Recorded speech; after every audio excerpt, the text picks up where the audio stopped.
22 million of them were built. They cost more than $1 billion. General Patton said they won the Battle of the Bulge. They saved London from Hitler's buzz bombs. They shot down kamikazes by the hundreds, and you've probably never heard of them. When people ask me what really won the Second World War, they expect me to say the atomic bomb, or maybe radar, or Enigma code breaking. But there's a historian named G. Pascal Zachary who put it best. He said the atomic bomb ended the war, but the proximity fuse won it. This is the story of the most important weapon of World War II that almost nobody knows about. To understand why the proximity fuse mattered, you have to understand just how bad anti-aircraft fire was before it existed. At the start of the Blitz in 1940, it took an estimated 20,000 rounds of ammunition to shoot down a single aircraft. Some estimates put that number as high as 100,000 rounds per plane destroyed. That's not a typo. 100,000 shells fired into the sky to bring down one enemy bomber. The reason was simple. There were only two ways to make a shell explode. You could set a timer before firing and hope the shell reached the right altitude at the right moment, or the shell had to physically strike the aircraft on contact. Both options were terrible. A timed fuse required your gunners to calculate the exact distance and speed of a fast-moving aircraft, set the timer perfectly, and fire with precision. In combat at night, with planes diving and weaving, the margin of error was enormous. Even well-aimed shells would detonate harmlessly 100 feet too high or too low, and a contact fuse required a direct hit on a small, fast target thousands of feet in the air. The odds were almost impossible. The Navy understood this problem better than anyone. Ships at sea were sitting targets for dive bombers and torpedo planes. After Pearl Harbor, finding a better way to shoot down aircraft wasn't just important, it was existential. So in the summer of 1940, the U.S. government asked its scientists to do something that most engineers considered impossible: build a fuse smart enough to detonate itself.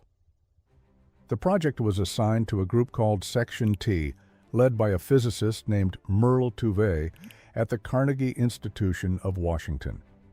Tuve was brilliant, intense, and famously impatient. He put signs on the laboratory walls that read things like, "I don't want any damn fool in this laboratory to save money, I only want him to save time." The concept was straightforward. Put a tiny radio transmitter and receiver inside the nose of an artillery shell.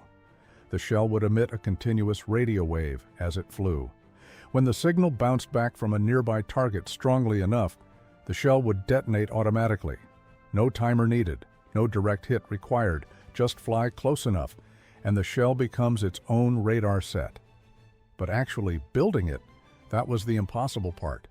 This device had to contain 130 electronic components, including 5 miniature vacuum tubes. It had to survive being fired from a 5-inch naval gun, which meant withstanding 20,000 Gs of acceleration. For context, a fighter pilot blacks out at about 9 Gs. The shell would also spin at 25,000 revolutions per minute from the rifling of the gun barrel, creating enormous centrifugal force on every component inside. Oh, and the battery had to activate itself automatically during firing, using that very centrifugal force. And the whole thing had to be cheap enough to manufacture by the millions. By early 1942, the project had outgrown the Carnegie Institution. Section T moved to a new facility under Johns Hopkins University, the Applied Physics Laboratory in Silver Spring, Maryland. A young physicist named James Van Allen, the same man who would later discover the Van Allen radiation belts, developed the rugged miniature vacuum tubes that made everything possible. These tubes were about the size of a pencil eraser and weighed 3 grams. But during firing, the equivalent stress on each tube was like a 140-pound woman standing on it with a stiletto heel.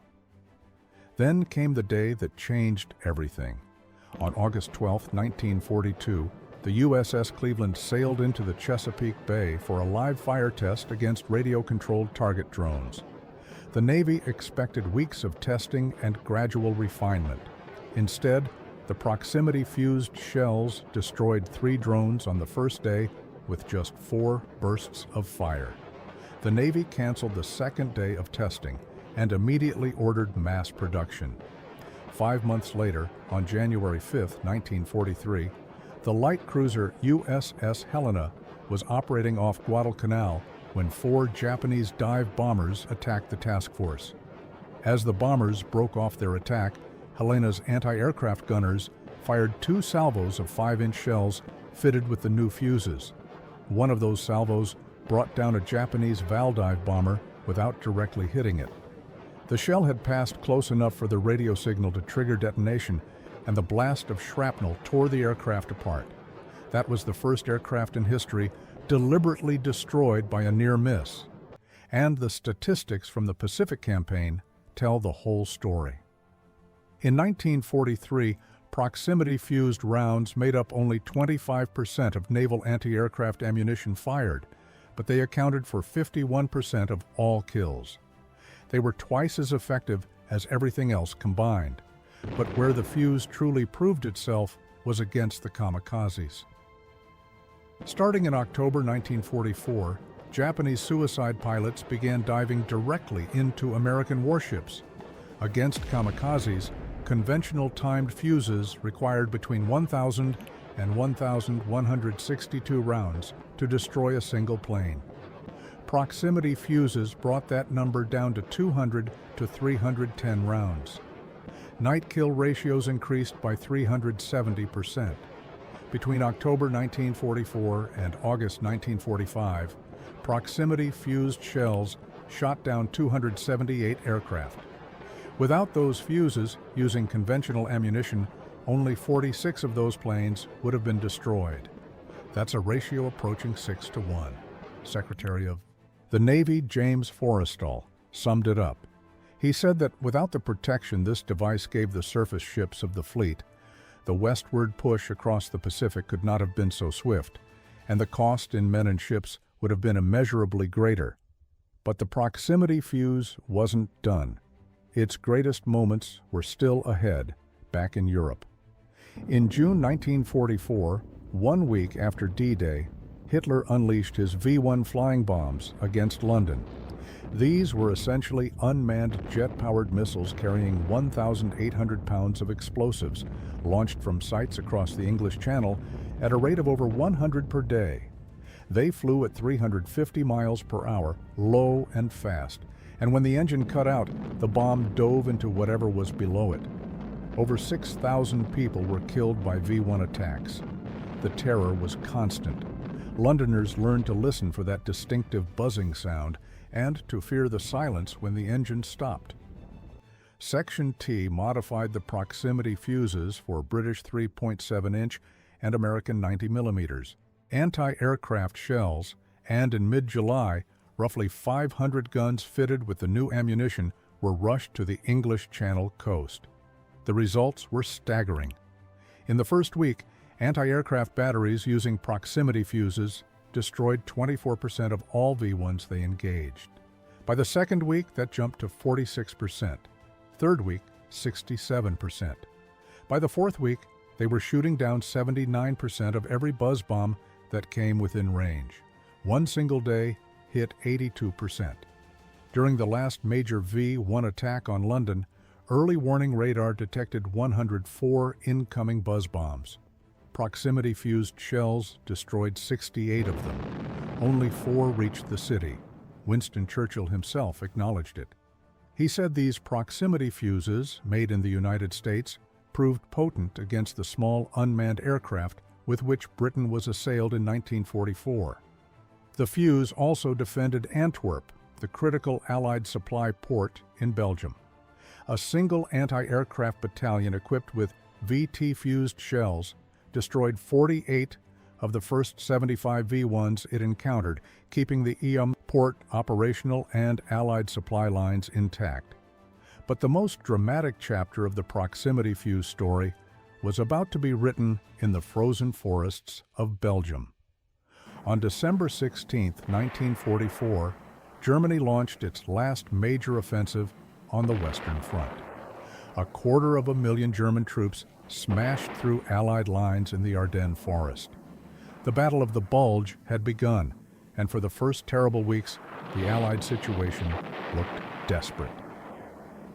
Now, here's the thing that most people don't realize. The Pentagon had actually forbidden the use of proximity fuses over land in Europe. The fear was that a dud shell could be recovered by the Germans, reverse-engineered, and turned into a weapon that would devastate Allied bomber formations. It was considered that dangerous a secret. But General Eisenhower saw the crisis at the Bulge and demanded permission to deploy the fuses. He prevailed.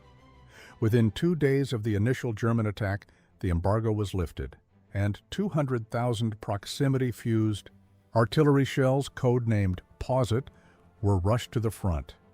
The effect on the Germans was immediate and devastating. These shells were specially calibrated to detonate 30 to 50 feet above the ground. That meant trenches and foxholes, the standard defense against artillery for centuries, were suddenly useless. Shrapnel rained down from directly above, and there was no cover that could protect against it. German soldiers were caught completely off guard. One prisoner described the attacks as quick, powerful bursts for which there was simply no defense. Reports surfaced of German troops refusing orders to advance through areas under Posit bombardment. And then came the letter that would become legendary.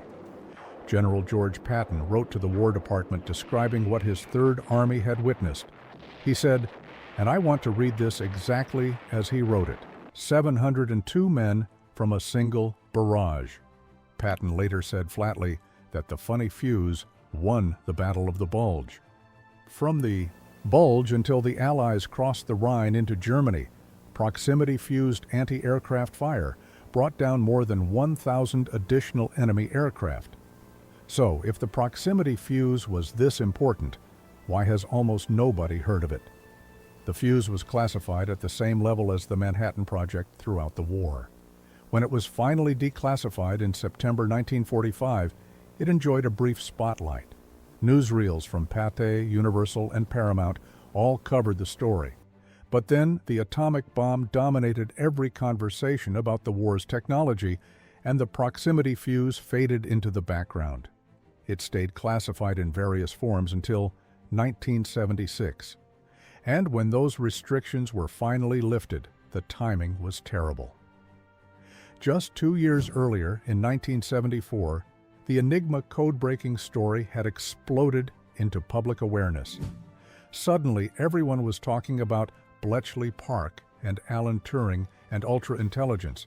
The proximity fuse got buried again. Author Jamie Holmes, who wrote the definitive book on the subject, 12 Seconds of Silence, documented how the fuse enjoyed a brief spotlight in late 1945 before gradually fading from collective memory, overshadowed first by the atomic bomb and then muddled by a messy patent dispute. The numbers on the industrial effort alone are remarkable. 87 different firms using 110 factories produced over 22 million fuse at a total cost exceeding $1,019,040, roughly $15 billion in today's money.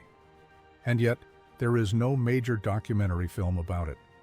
Before the Real Engineering video on YouTube, there was almost nothing in popular media covering this story. Now, I should be fair here. Serious historians like Richard Overy and Paul Kennedy have argued convincingly that no single technology won the war. The Allies won because they turned overwhelming economic strength into effective fighting power across every front simultaneously. But within that framework, military leaders and historians have consistently singled out a handful of technologies as disproportionately decisive. The Johns Hopkins Applied Physics Laboratory's official institutional history ranks the fuse as one of the 3 most important developments of the war, after radar and the atomic bomb. Admiral Lewis Strauss wrote that the proximity fuse must be listed among the very small group of developments, such as radar, upon which victory very largely depended. Radar gets its documentaries. The atomic bomb gets its movies. Enigma got the imitation game. The proximity fuse got forgotten. Until now. If you found this story as fascinating as I did researching it, you're going to want to see the video on screen right now, where I cover another overlooked piece of World War II history that changed the course of the war. Subscribe so you don't miss it. I put these out every week.